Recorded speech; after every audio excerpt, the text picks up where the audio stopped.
What's a story your friend told which you initially thought was bullet, but turned out to be true? My friend in HS told me he was banging the new driver's ed teacher. I didn't believe him until she was arrested.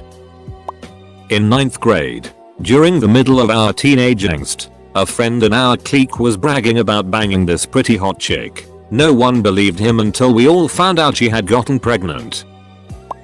Back in elementary school, chubby friend told our group that he could do a backflip on his trampoline. Of course no one believed him as he was one of the most unathletic dudes in the school, or so it seemed. We went to his house after school and let MF hit 6 in a row before jumping off the trampoline and spraining his ankle. He went from 0 to 100 to 0 real quick.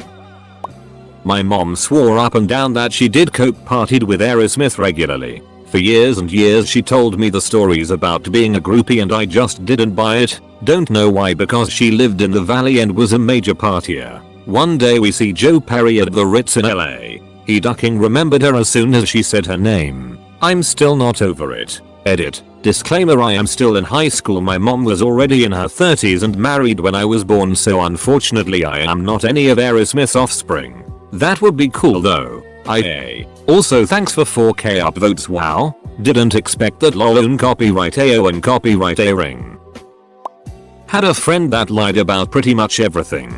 Talked about how he modded his PS1 to make Lara Croft naked. He claimed to have ollied 7 stairs on a skateboard while wearing boots when he was a freshman in high school. Bragged about a bunch of girls he made out with that were just absolutely out of his league. We were the awkward Star Wars nerds and he was talking about cheerleaders. This was like the late 90s when our obsession with those movies absolutely not in fashion. He told us he had a working Simpsons arcade cabinet in his garage. Said he had family members in the mafia because he had an Italian last name and was from Jersey. One day he invites us over to his house to hang out for the afternoon. Cranks up the PS1 and I'm like, let's see some Lara Croft titties. Sir. He says that's another PlayStation that his cousin was borrowing or something. I figured. Duck if I can now call him out on some real bullet he was spouting. Asked him to see the Simpsons arcade cabinet and he took us to the garage, and that Methodica had a working Simpsons arcade cabinet in his garage. My friend is a pirate. Like, legit jumped from one boat onto another to start a fight and has piracy on his record.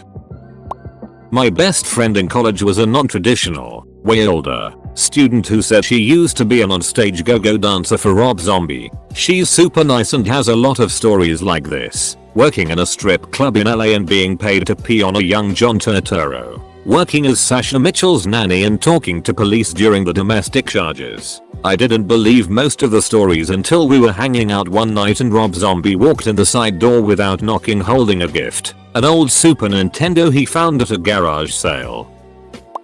9/11. A co-worker told me a plane just hit the World Trade Center. I said no way. He said he just heard it on the radio. I still didn't believe it. They turned on the TV and I saw the building burning and the second plane hit. Before that I thought it was too crazy. Sad day. Went out on Halloween a couple years ago to a bar. My one friend came back from the washroom and nonchalantly mentions that there's an Australian orgy going on in the washroom. I didn't believe him, so I went in to look. There was about 8 guys all with a thick Australian accent boning on the bathroom floor. This was in Toronto and not in a gay bar. Edit number 1. They made space so I could use the urinal. I went to college in a city called Galway in the west of Ireland. One of my friends there was a native of the city. He often told me this story about a local character called Johnny Muchiman, who was stumbling home from the pub late one night and he spotted a circus set up on the side of the road. So he hops over the wall and decides to go in for a look. He wanders over to the cage where the tigers are kept and sticks his hand through the gap wanting to pet them. The tigers immediately bit both of the man's arms off. Well, I didn't believe this story for any number of reasons. His ridiculous name, Johnny Muchiman. The fact that the tigers managed to bite his arms off in one go. The fact that the man had survived. The fact that circuses apparently still exist in this day and age. None of it remotely plausible. Couple of years later, I had just started working in a late night petrol station convenience store. Late one night, a drunk comes up to the locked front door trying to get in. I point him around to the hatch I'm serving through, but the security guard unlocks the door and lets him in.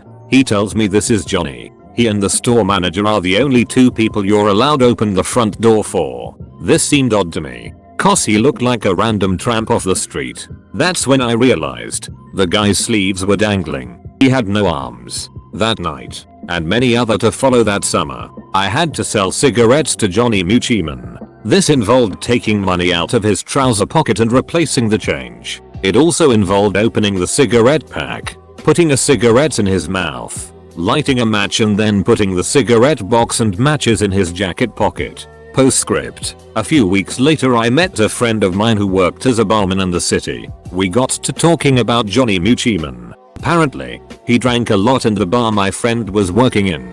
All day in the bar drinking pints of Guinness through a straw. I was giving out, telling my friend how much I dreaded putting my hand into the Johnny Muchiman's disgusting trousers. My friend snorted, looked at the ground and said Ian, what do you think happens when he has to go for a piss? My great granddad was in the British Navy in World War II. A bomb dropped by the Germans landed on their ship but didn't detonate. So my granddad and his friend ran towards it and hurled it off the ship where it exploded underwater. They figured that they were going to die anyway if it exploded, so why not try and save as many as possible in the process. This story went on for years and years and nobody quite believed him. They would all laugh and thought it was just a war hero's exaggerated tale. Until one day he pulled out his war medals and a letter from his captain stating what he had done for the men on that ship that day. Nobody second guessed his stories ever again. I miss him a lot. Edit. He served the HMS Rapid for anyone interested.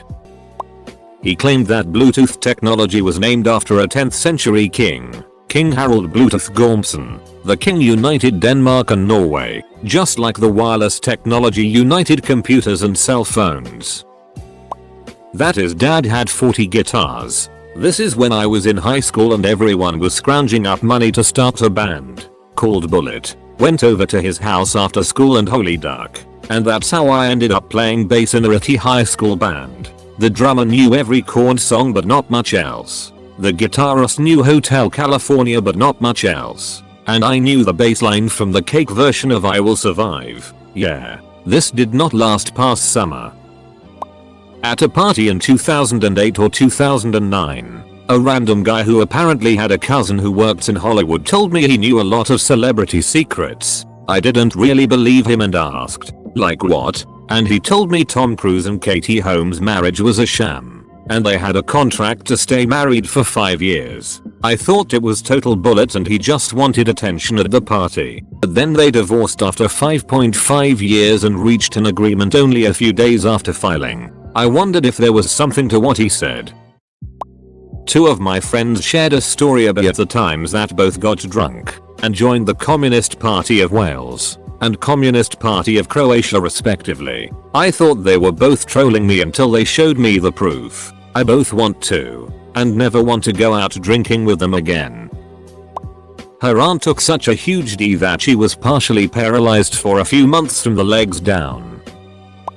I worked in a lawyer's office when I finished school, 20 or so years ago now. Really bonded with this one guy who was as low in the pecking order as I was. I think he was some kind of office supply person, whereas I was just the girl that opened the mail. We'd go to the pub for lunch every day, get a nice little buzz going and just talk about random stuff. Except he would always change the subject when I asked about his life before the office. He was a smart guy, really sharp and funny, and I always wanted to know how he ended up ordering post-it notes for a small-time firm of solicitors in Middle England. One lunchtime, he had a couple more beers than usual and started to tell me this story about how he hadn't always been known by the name he was using. That in actual fact he was on the run because his dad was a big-time recreational drug manufacturer and he used to work for him as a dealer. And that one day a few years before I met him they had been raided by the police. His dad went to prison for a while, and they didn't catch my friend because he had long, flowing hair at the time and the team that had them under surveillance thought he was a girl. I laughed it off, figured he was just saying it to impress me or something. Didn't mention it again. A couple of weeks later, we're at his place. He puts the TV on, grabs a VHS tape off the shelf and tells me to watch. It's a recording of a report from the national news about his dad, and they show a bit of the surveillance footage of the mysterious girl who is 100% unmistakably actually my guy from work. All he did was cut his hair and get a job with a load of criminal lawyers. Talk about hiding in plain sight. One of my friends always liked to exaggerate. He once told me he just made like $10k from a penny stock. I brushed it off as bullet until the next day he shows up with a used boat. We lived close to a few lakes, so that was a fun summer. When we first met in high school, my husband told me that he slept in a closet under the stairs in his basement. Thought he was just exaggerating until we went over and saw his bedroom complete with his name on the closet door. Basically, this story was one of those urban legends, you know, that everyone knows a friend of a friend of a friend, but you doubt it's actually true. I met the girl who had the hospital records to prove it. She'd had her nipple pierced for a while, when one day, one of the balls that screws on had accidentally unscrewed and fallen off. Stupidly, instead of just taping the piercing in and buying another ball the next day, she pulled the piercing out, and with it came a long white thing.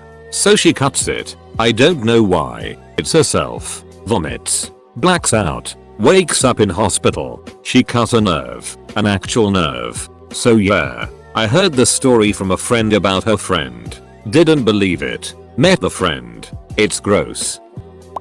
One time some friends and I were in the cinema. While one of my friends went to the bathroom, and when he came back, he told us that super hot girls just asked him for his Instagram. We, not being the best looking group of guys, did not believe him. Well, after the movie ended and we went for some food, he got 3 girls asking to follow him on Instagram. Since that day he thinks he is a model.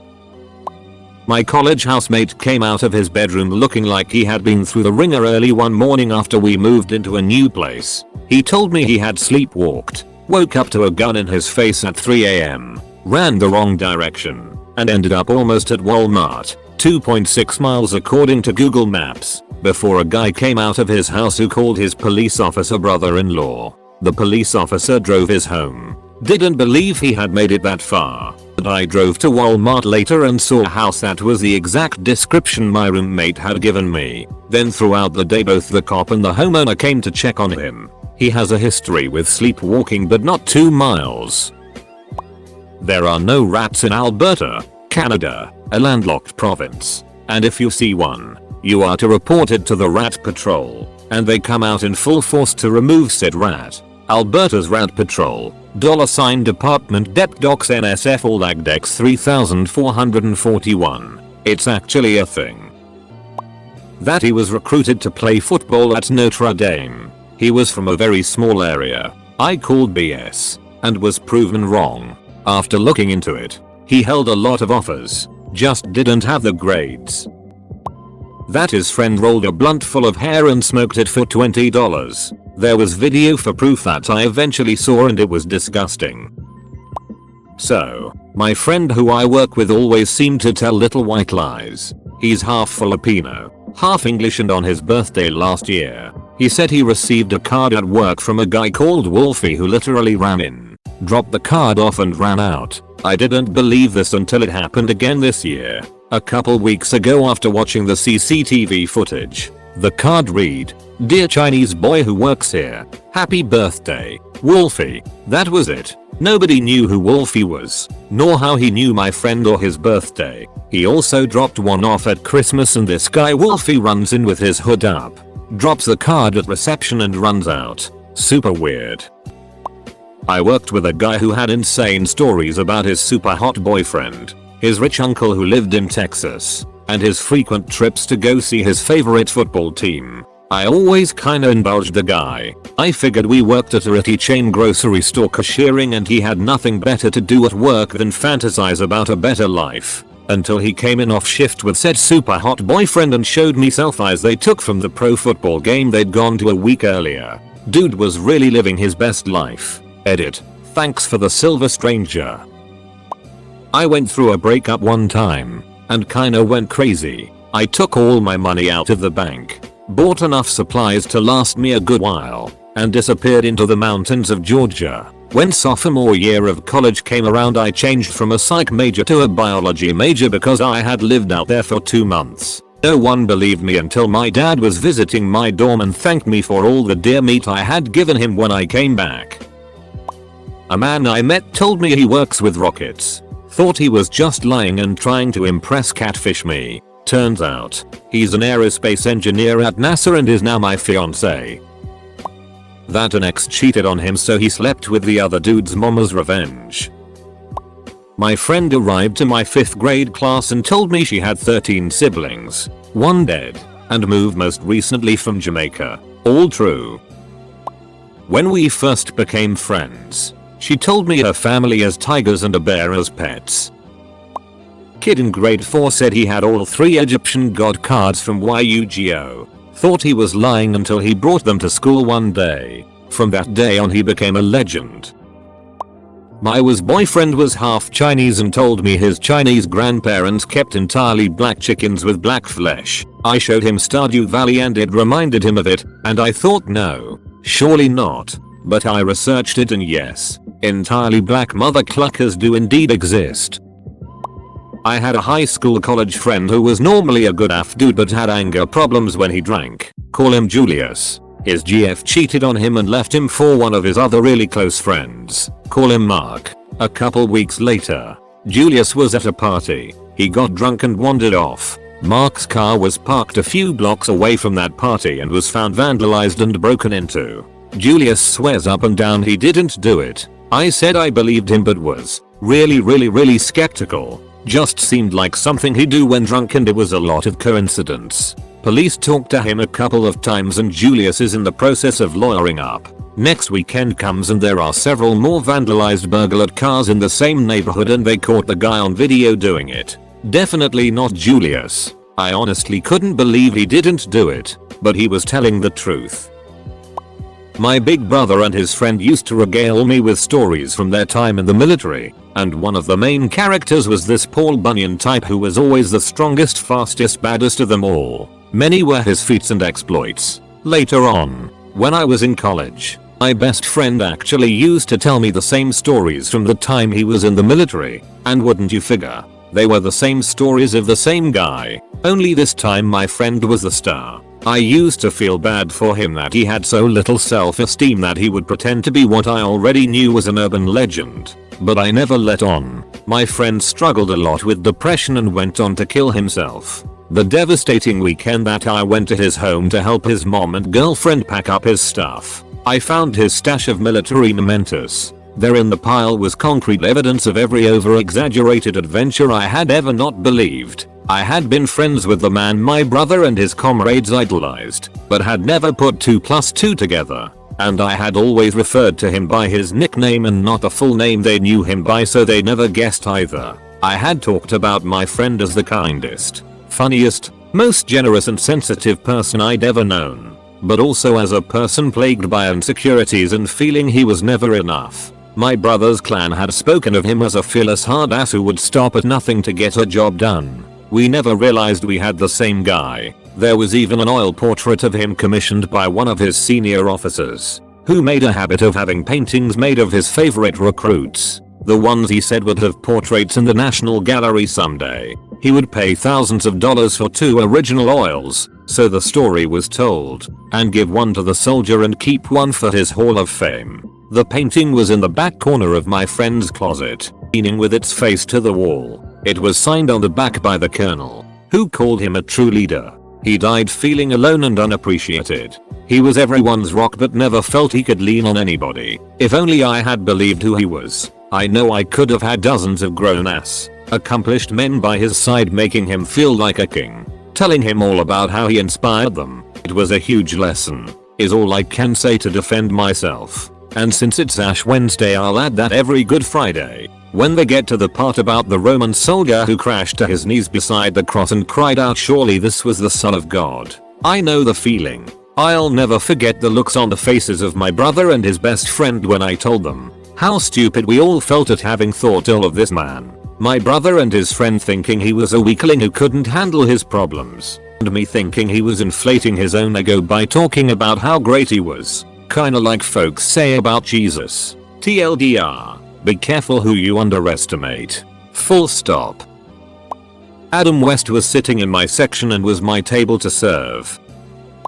A friend told me that James Cameron had been working on a film called Avatar for over a decade, and when the technology finally caught up with his vision, it would overtake Titanic at the box office. Challenger just exploded. Other way around, I was on a charter boat fishing, and on the way back I finally got cell service and decided to check the news. Prince had died. I told my friends on the boat who were fairly drunk and one of them would simply not believe me. He even bet me $100 that Prince would still be alive when we got to dock. I wouldn't take his money due to his state. My favorite was when he finally read the news for himself and solemnly stated but he was so little. That one can get high off nutmeg. That his uncle worked for big tech company and had access to all the latest tech. Thought he was bullying until I went around his house and his uncle was there showing off the latest console months before it was due to hit the market. Had a friend in high school who told everyone that his dad worked for a big tech company and that he got phones way earlier than everyone else. It was either Samsung or Apple, I forgot. Nobody really cared until he went on YouTube to review said phone and got his dad fired from the company. My brother once claimed his friend was one of some 41's band members' cousins. I didn't believe him until I happened to catch an interview with another one of the band members' sisters on MTV whom I recognized as one of our neighbors. Turns out they used to practice in a garage across the street from us.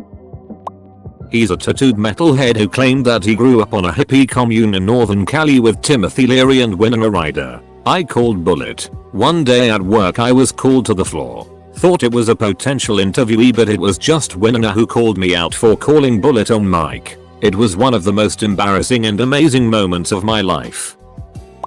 Years ago, 1988, a new guy got hired at my work. Within days he's talking all kinds of crap. One of the biggest tales he told was that his sister had dated AXL Rose. He said that AXL came over all the time and watched movies with his family and just hung out. I called him out about it, and he says he will bring in pics the next day. The next day comes and he says he couldn't find them. We of course were like, sure you can't find them. 4 days later he brings in like 100 pics of himself with AXL and the rest of his family. We never doubted the guy about anything else lol. We became friends later, so I figured that would count Neo through a copyright airing. When he was a kid at school, he had to attend to wear formal-ish attire to attend an end of year prize giving ceremony. Trouble was, he'd outgrown his only decent pair of shoes and his parents were too poor, or just reluctant, to buy a new pair when he would probably grow out of them before the new school year started in September. The only smart, black shoes that fit him were his dad's tap shoes, so he had to tap his way from his seat, through the auditorium and up to the stage to receive his prize. I always doubted this story a tiny bit until my friend moved and left me all his books. I found an old Peanuts annual that his mum had dedicated to her little Fred Astaire in recognition of his good behavior. Showed it to him later on and he confirmed that she'd bought it as a bribe for wearing the tap shoes. Having sex with his cousin and GF. Had a friend tell me he was going to Cedar Point for a weekend. Ended up being gone for a few months. When he gets back he casual tells me he was ran over by a semi at the camping grounds they were staying at. My buddy from college used to say he was a hacker and that he broke into several high profile websites. I was like sure dude. Half the people in CS say that it. One day we got drunk in his room and I saw him break into some women's college website to replace every employee's photo with Sasha Gray's photo. I also saw his name in the Google App Security Hall of Fame. He was the real deal. Learned a lot of CS from him the next few years. A friend of mine used to tell stories about his past that sounded too exaggerated to be true, so I didn't really believe him. Until one time we met an old friend of his he hadn't seen for 10 years over coffee and she was like, hey remember when you single-handedly knocked out that whole biker gang? And my friend replied, but I knocked out only the ones taller than me. And she replied, but they all were taller than you. I must have looked like the Pikachu meme. My old CS Go teammate ended up being a character in the Six and the City movies. That he had a fire truck in his backyard. Years ago, two of my friends were telling me about this web series called Laser Fart. They explained the premise. Something along the lines of a guy gets hit with some radiation and suddenly hears a crime fighting superhero who farts lasers. Oh, and Jack Black is in it as a supervillain. Yeah. I was more than a little surprised when it turned out to be real. It's still a running joke between us that the show doesn't exist. Friend told me once that when he was at school assembly someone stole a stall wall from the boys' bathroom and no one was caught. My friend in high school said she was on a Smashing Pumpkins album cover when she was little. I didn't believe her, but she was a dead ringer for the girl on the left, wearing wings, on the cover of Siamese Dream. So I figured she just said that to be cool because things were infinitely harder to disprove before we had Google. Met her parents later. They confirmed it. That his citrus tree was producing lemons, limes and grapefruit and was called a fruit salad tree. Google it, I did. When I get friends I'll let you know. Flip side of this, I have a pretty massive Lego collection, a full-sized arcade, custom built, and a ton of video games. I'm pretty much a huge child. I have kids. My youngest is in 1st grade. She tells her friends about all her dad's Legos, the arcade, yada yada. I get home right as my wife shows up with my youngest and her friend. The little friend has this smug look of I'm going to put this lying it in her place, I can just read it on her. I didn't say anything. Let me youngest and her walk in first just so I can see this little its jaw drop. It was magical.